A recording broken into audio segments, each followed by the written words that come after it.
তৃণমূল নেতাদের লাগাতার হুমকির মধ্যে ফের রাত দখল, আবার রাত জাগবে গোটা বাংলা। 14ই আগস্ট মধ্যরাতে যে রাত দখলের কর্মসূচি নিয়েছিল শুধুমাত্র মেয়ে নয়, সর্বস্তরের মানুষ, গোটা দেশ দেখেছিল প্রতিবাদের এক অন্য স্বর, অন্য সুরকে। আবার রাত দখল, তৃণমূল বিধায়কের লাগাতার হুমকির মধ্যে কোনো ছেলে কোনো মেয়ে যেন রাত দখলের মিথ্যে চক্রান্তে না বেরোয়। দলের নেতাকর্মীদের ক্যানিং পশ্চিমের তৃণমূল বিধায়ক পরেশ রামদাস এভাবেই হুমকি দেন, ফরমান দেন, যাকে ঘিরে তোলপাড় পড়ে যায়। তার মধ্যেই কেউ যেন রাত দখলের মিথ্যে চক্রান্তে না বেরোয়, অর্থাৎ এই বুথে বুথে তৃণমূল নেতাদের যে নির্দেশ, তার মধ্যেই জুনিয়র ডাক্তারদের প্রতিবাদের ডাক।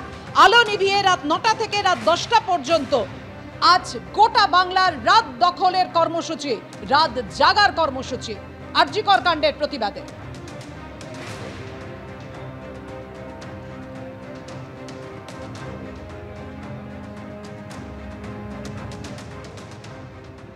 অভিনেত্রী সোহিনী সরকার এই মুহূর্তে টেলিফোনে আমাদের সঙ্গে রয়েছেন।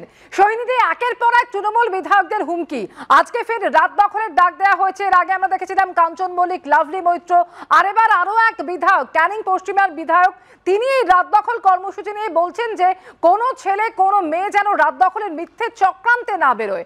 দলের নেতা কর্মীদের উদ্দেশ্যে এভাবেই তৃণমূল বিধায়কের ফরমান, কি বলবেন আপনি? হাস্যকর মনে হচ্ছে, কারণ এখনো তারা একের পর এক এই ভুলগুলো করেই যাচ্ছে। মানে ভুলগুলো তো অনেকদিন আগেই শুরু করেছেন, কিন্তু ভুলগুলো আর থামাচ্ছেন না। রাস্তায় এত হাজার হাজার মানুষ বেরিয়ে পড়েছেন, তারপরেও তাদের ভয় করছে না এই কথাগুলো বলতে। তো সেইখানে যাই হোক, তারা নিজেদের এটা বুঝিয়ে দিচ্ছেন আর কি, তারা কতটা ভয়ঙ্কর।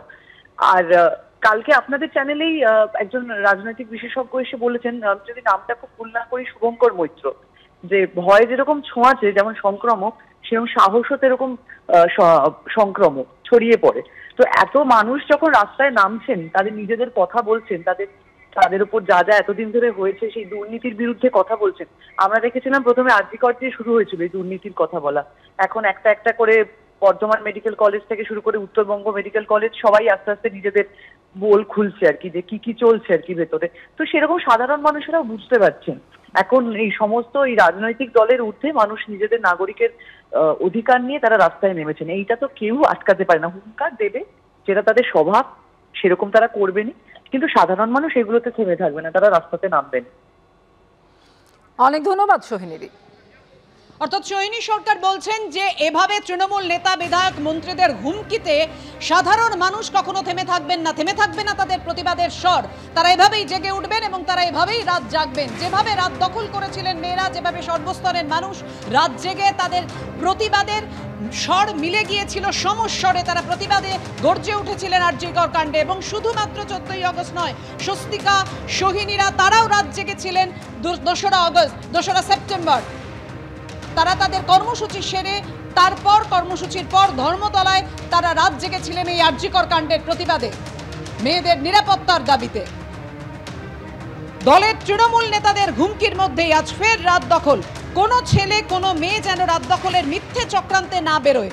দলের নেতাকর্মীদের ক্যানিংয়ের তৃণমূল বিধায়কের ফরমান ঘিরে তোলপাড় পড়ে গিয়েছে। তৃণমূল নেতা বুথে বুথে নির্দেশ দিচ্ছেন কেউ যেন রাত দখলের মিথ্যে চক্রান্তে না বেরোয়। তার মধ্যেই আজ ফের রাত দখল, রাত 9টা থেকে রাত 10টা পর্যন্ত আলো নিভিয়ে প্রতিবাদের ডাক দিয়েছেন জুনিয়র ডাক্তাররা।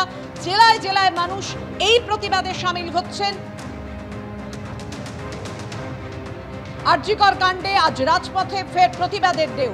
সকাল থেকেই আপনারা দেখেছেন শুধুমাত্র রাজনৈতিক দল নয়, বিভিন্ন স্তরের মানুষজন তারা বেরিয়ে পড়েছেন রাস্তায়।